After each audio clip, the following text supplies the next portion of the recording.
పరిశుద్ధ నామంలో మీ అందరికీ వందనాలు తెలియపరుస్తున్నానండి. ఈ దినం దేవుని మాటను మనం ధ్యానం చేసుకుందాం. పరిశుద్ధ గ్రంథంలో నుండి కీర్తనలు 71వ సంకీర్తన 3వ వచనం. నేను నిత్యము చొచ్చునట్లు నాకు ఆశ్రయదుర్గముగా ఉండుము, నా శైలము నా దుర్గము నీవే. హల్లెలూయా. నూతన సంవత్సరంలో ప్రవేశపెట్టిన దేవుని గొప్ప నామానికి మహిమ కలుగునుగాక.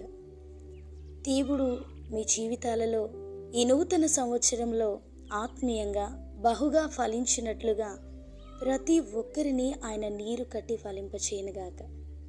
రాజైన దావీదు నిత్యము తాను నివసించుటకు ఒక స్థలాన్ని కోరుకునేవారట.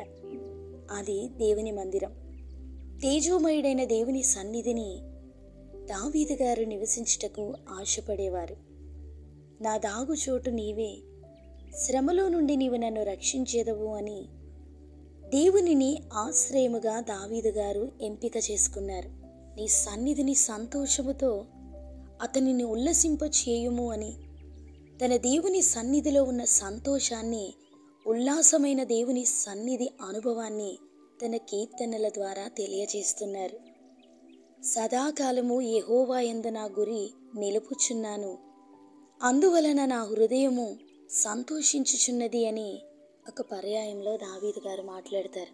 నా ఆత్మ హర్షించుచున్నది అని, నీ సన్నిధిని సంపూర్ణ సంతోషము కలదు అని రాజు తన జీవితంలో దేవుని సన్నిధి అనుభవాన్ని దేవుని యందు భయభక్తులు కలిగిన వారికి తెలియజేస్తున్నారు. నిత్యము మనము ఆశ్రయించే ఆశ్రయ స్థానము మన దేవుడేనండి. ప్రతి పరిస్థితిలో మనం ఆయనను కలిగి జీవించగలిగితే, అటువంటి అనుభవాన్ని మనం కలిగి ఉంటే మన జీవితంలో దేవుని ఆశ్రయాన్ని పొందుకున్నట్లే. ఈ నూతన సంవత్సరంలో దేవుడు మనకు ఆశ్రయముగా చేసుకొని జీవించగలిగితే మనం రక్షించబడతాం. మనపైన ఉన్న ఆయన చిత్తం నెరవేర్చే దిశగా ఆయన మనల్ని ముందుకు నడిపిస్తారు. ఒక ఉన్నతమైనటువంటి మార్గాన్ని ప్రభు మన జీవితంలో బయలుపరుస్తారు. దావీదు గారి జీవితంలో వచ్చిన శ్రమలు, నిందలు, అవమానాలు, ఆ నిస్సహాయత, భయంకరమైనటువంటి భయానక పరిస్థితులు, మరణకరమైనటువంటి స్థితులలో దావీదు గారు ఏ వ్యక్తిని, ఏ మనిషిని ఆశ్రయించలేదు. కానీ ఉన్నతమందున్న తన దేవునిని ఆశ్రయించి, నా ఆశ్రయము, నా కోట, మహోన్నతుడైన నా దేవుడు అని ఆ ప్రతికూల పరిస్థితుల్లో కూడా ఆయనని స్తుతించిన అనుభవం దావీదు గారి అనుభవం.